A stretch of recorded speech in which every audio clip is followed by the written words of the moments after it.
Thank you, George. So as you heard, my name is Alvin Phillip. I'm a first year neuroscience major, and I'm just going to take you through kind of my journey with Top Scholar this year. So, so just to give like a table of contents, just to let you know what I'm going to be talking about. So kind of summer initial thoughts before entering Top Scholar, and then what I did throughout the year and what it's kind of taught me for the future. So I want to start by saying the first things that I thought of when I entered college is my identity was as a pre-med student. So before I started college, I searched up on Google what it takes to get into medical school. And these five topics came up. You need a 4.0, you need leadership, you need volunteering, and of course, you need shadowing, right? So in the back of my mind, it was like, okay, I'm here at college to get X amount of numbers in these categories, and I'm gonna get into medical school. Sounds easy enough.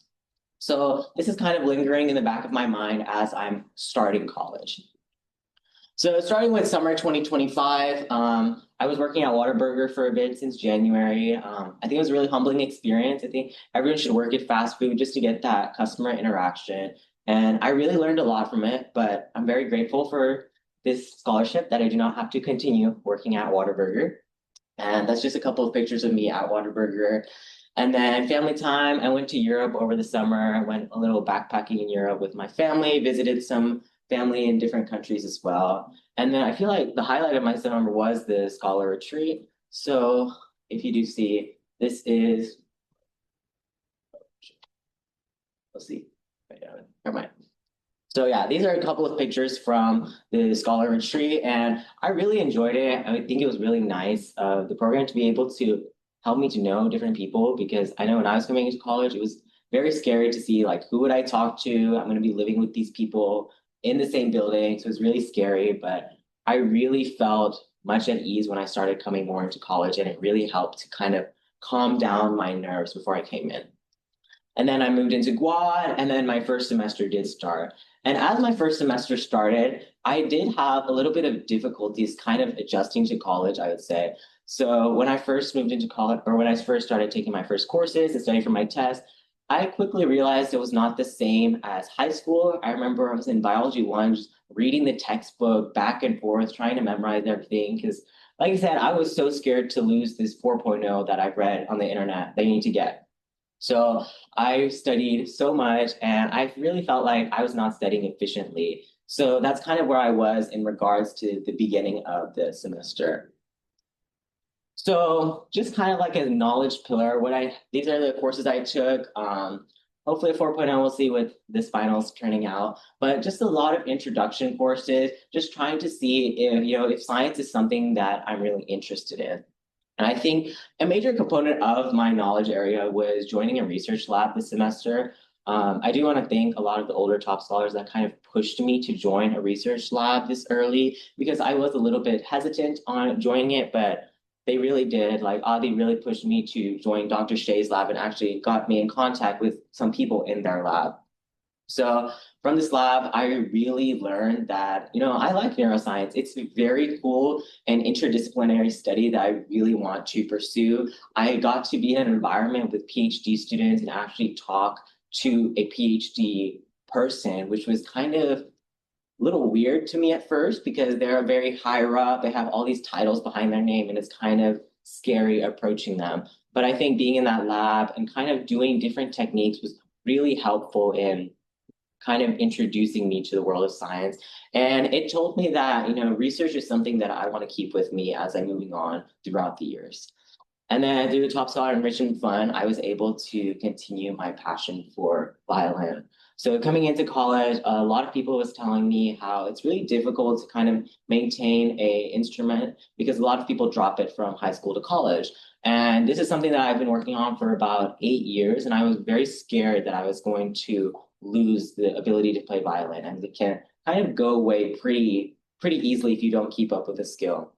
So I joined the UTSA orchestra. That's me playing or that's a picture of our UTSA orchestra. I was in it last semester and this semester, and it was really great. I think at the time when I first joined, I was very scared because it was very fast paced and I felt like I had to dedicate a lot of time to it. And I didn't know if I was able to do it this semester, but through the help of George, who kind of guided me along with it, he really helped me to like stay with it. And I'm really glad that I did.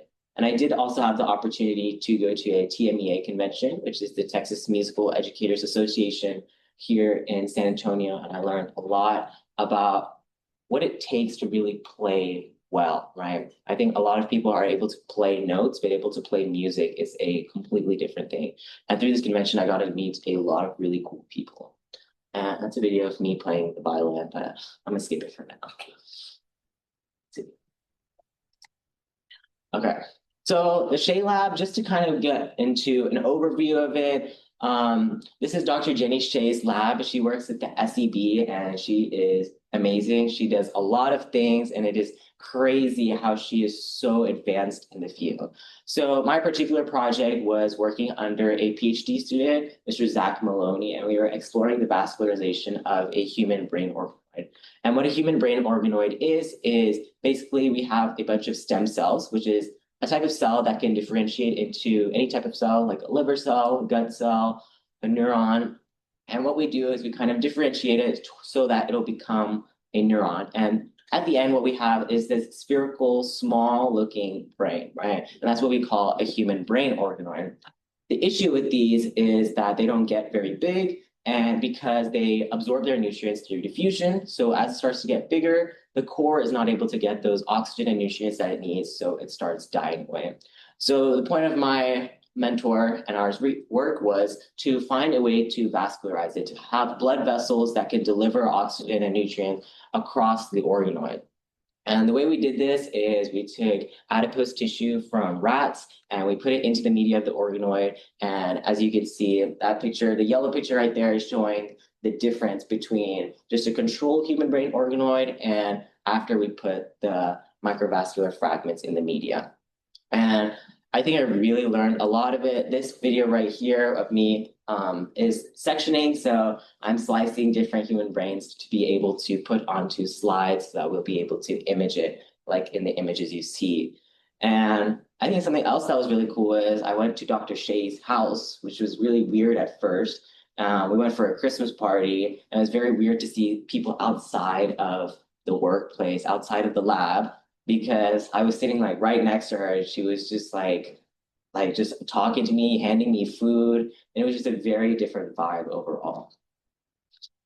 So moving on into the field of service. So I think my biggest service event this year was working at the University Health Hospital as a volunteer. And I want to start by saying when I approached service, I mentioned at the beginning how it was kind of like a checklist for me at the beginning. I said, okay, I need about 300 hours. If you do the math, I think that's about like 50 hours per semester. It's like, okay, that's doable. And I started volunteering here and they gave me a lot of like clerical jobs. And then I realized it took so long for 2 hours to pass by. I was so bored just sitting there. And I was like, I don't know if I'm going to be able to hit 50 hours this semester, much less 300 hours over the course of 4 years. And then my program director at the University Health Hospital, she introduced me to this program called Compassionate Companions, where basically what we do is we have this little cart full of goodies, which have blankets and pillows and games. And we go to different patient rooms and we offer companionship. So we sit with them, we talk to them, we play tic-tac-toe, we play Sudoku, whatever it takes, kind of just to get their mind off of things. And I really enjoyed this. I saw the time go by so much faster. And I truly felt like I felt a connection and there was a purpose to me volunteering instead of just sitting at a desk. And I realized how diverse volunteering is from this experience. And I really hope to continue from it later. I hope to continue it throughout the 4 years because it's been an amazing experience and I really hope to continue. And then, of course, we have Adopt a Spot. This is me, Jose, Owen, and Maddie this semester. And then the food bank with the Top Scholar Student Organization, which is really fun because I do believe going with a group of people to volunteering is so much fun. And I hope to continue doing it in the future. And UTSA did have a blood bank. So that's me and my friend giving our blood. Leadership and development. So I'm going to kind of go back to that 5 initial thoughts I thought about. So leadership, I said, okay, I just need like a couple of experiences to check mark the box. And the first thing that came to my mind is like, okay, join as many clubs as I can.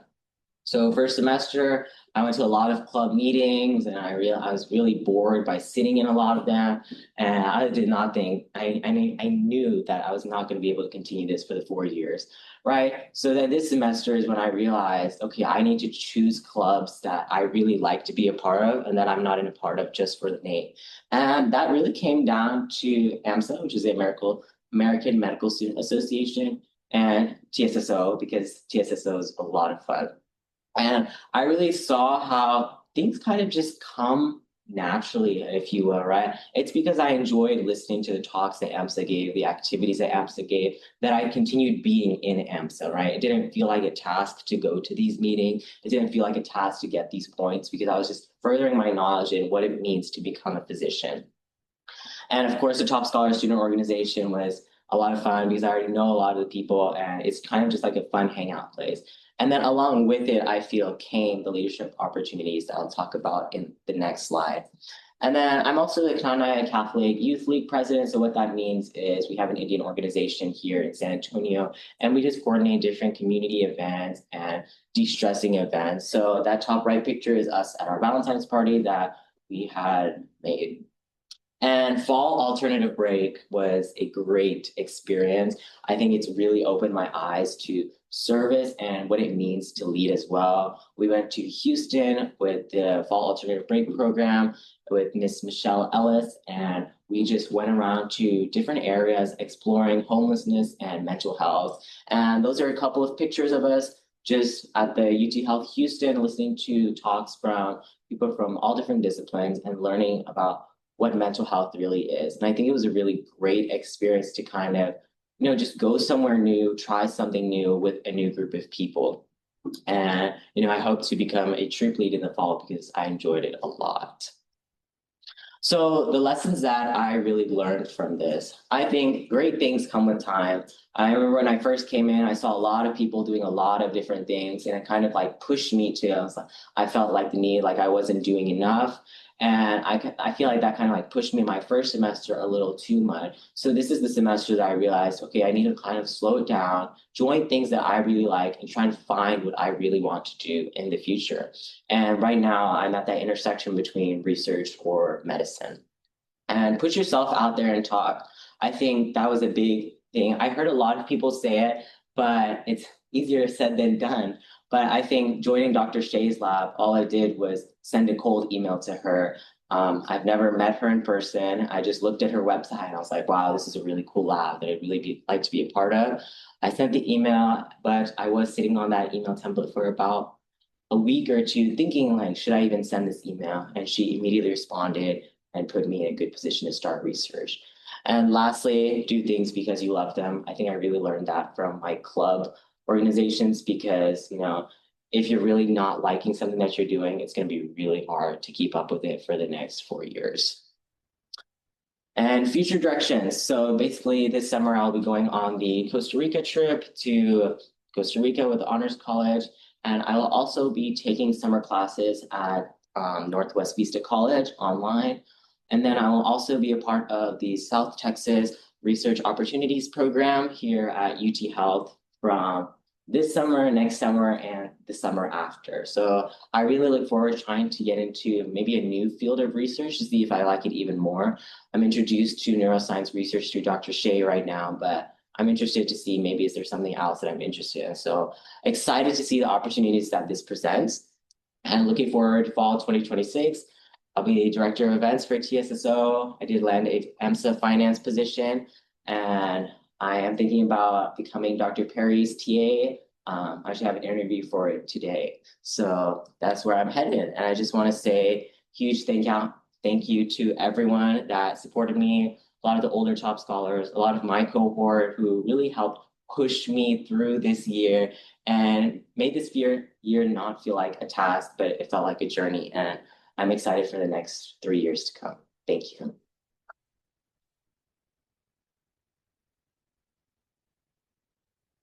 All right, Alvin, it has been so rewarding seeing your growth and your trajectory this first year. I know a lot of our conversations have focused on what path do you want to take or what makes the most sense, what priorities are things that you should prioritize. And really, there's only so much we can say because ultimately that balance is going to be something that you're going to have to achieve on your own and find on your own. But I'm glad to see that things seem to be moving in the direction that we would like for it to go.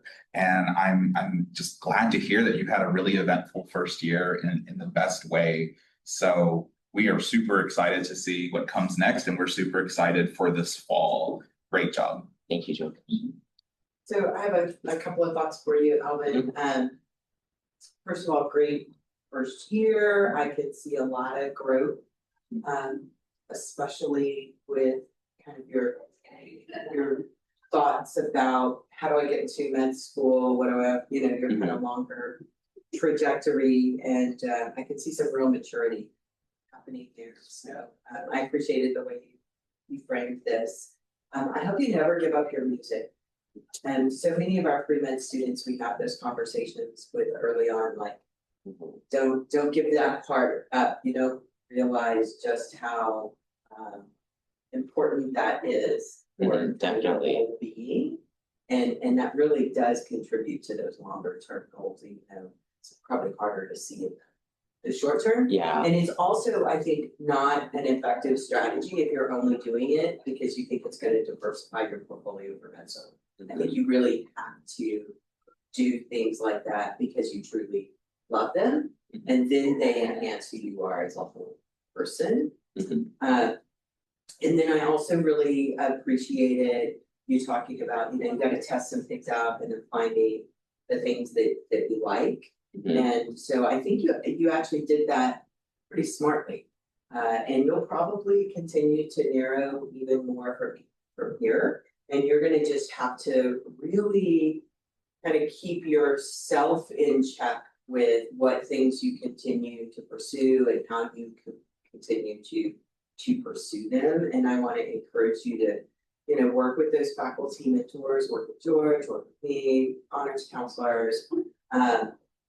As you continue to polish and revise that, the next 3 years are going to go probably faster than you can ever, imagine. And then I also appreciated your talk about starting with volunteering, and I'm so glad you did that early on.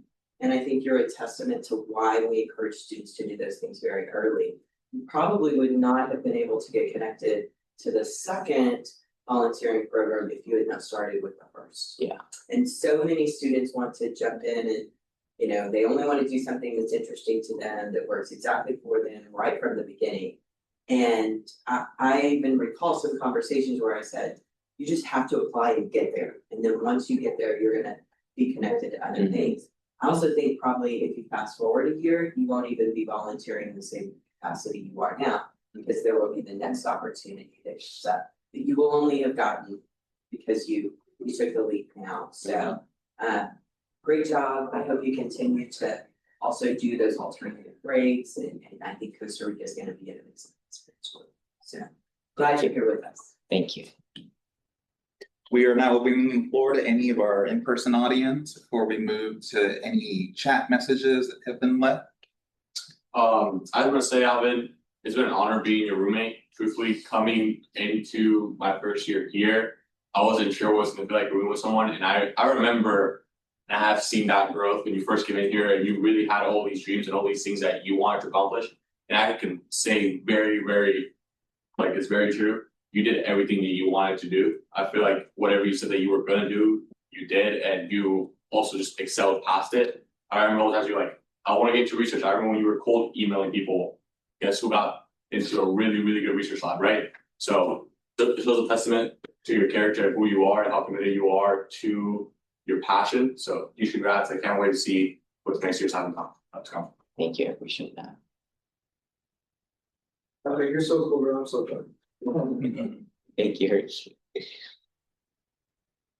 Buddy. Hey, I'm so proud of you. I didn't know you were doing so much, but I mean, you balance so many different things with such ease. I remember the first phone call I had with you here applying to college, and you had like so much ambition, so much passion. I knew that Alvin's gonna get 12 scholar. Like he's like perfect for our program. I think we're really lucky to have you.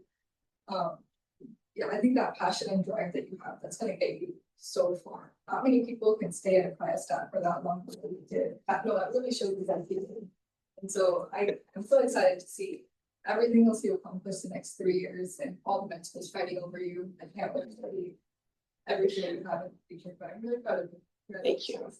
Appreciate it. Fantastic. And we have some love coming in via our Zoom meeting chat from Artie, who says, Alvin, you are incredible. And I cannot believe how much you've accomplished in this short year. You're such a shining light on this program, and don't let anyone tell you otherwise. Keep going strong and doing what you love. Thank you, Artie. I appreciate that. From Sahana, great job, Alvin. You've done so much in just your freshman year, and it's going to be great to see what you continue to do in college. From Megan, amazing job, Alvin. You have shown much growth in just your first year. Brianna, Alvin, I couldn't have imagined having any other lab partner this year. I'm so proud of you. I hope you are proud of yourself, and I look up to you in many ways as well. I can't wait to see everything you accomplish and be there along the way as well. We're going to kill that practical on Tuesday. From Jose, congratulations, Alvin. I'm glad that I've been able to talk to you more through Top Ballers. You are doing amazing things, and I'm sure you're going to do more awesome job this year. And we are inclined to agree. Fantastic job, Alvin. Thank you. Thank you. Thank you, everyone.